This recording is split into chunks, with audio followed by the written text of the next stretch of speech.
전기료와 우유값에 이어 각종 공공요금도 줄줄이 오를 가능성이 높아지고 있습니다. 정부의 물가 관리에 비상등이 켜지고 국민 삶이 더 팍팍해질 우려가 커지고 있습니다. 보도에 이종수 기자입니다.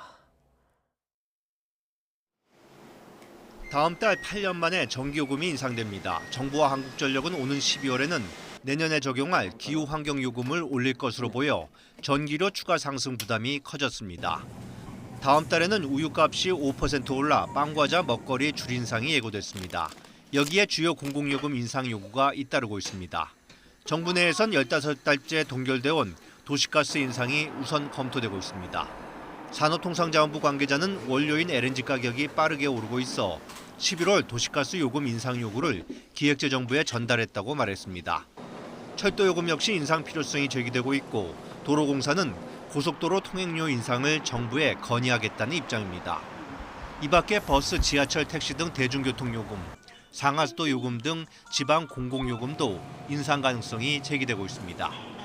정부는 지난 6월 하반기 경제정책 방향에서 올해 물가 상승률 목표치를 1.8%로 잡았습니다. 재정 지출 확대로 인해서 인플레 우려를 추가적으로 지적을 해줬습니다. 정부가 전체적으로 금년도 물가 상승률은 1.8%, 내년은 1.4% 정도가 되는 것으로 일단 전망을 해드렸습니다.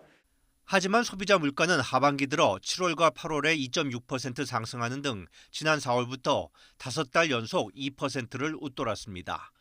전기료, 우유값에 이어 주요 공공요금 도미노 인상 가능성이 커진 데다 지난해 4분기 물가가 0%대에 그쳤던 기저효과까지 고려하면 정부의 1.8% 물가 목표 달성은 물 건너갔다는 지적입니다.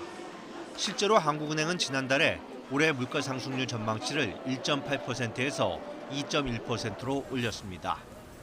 4분기 전방위 물가 상승 가능성이 커지면서 코로나로 고통받고 있는 국민 삶에 부담이 가중될 것으로 보입니다.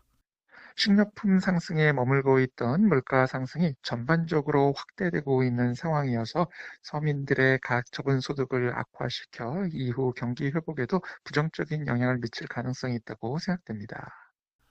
올해 연간 소비자 물가 상승률이 2.2%도 넘기면 2011년 4% 이후 10년 만에 가장 높은 수준이 됩니다. YTN 이종수입니다.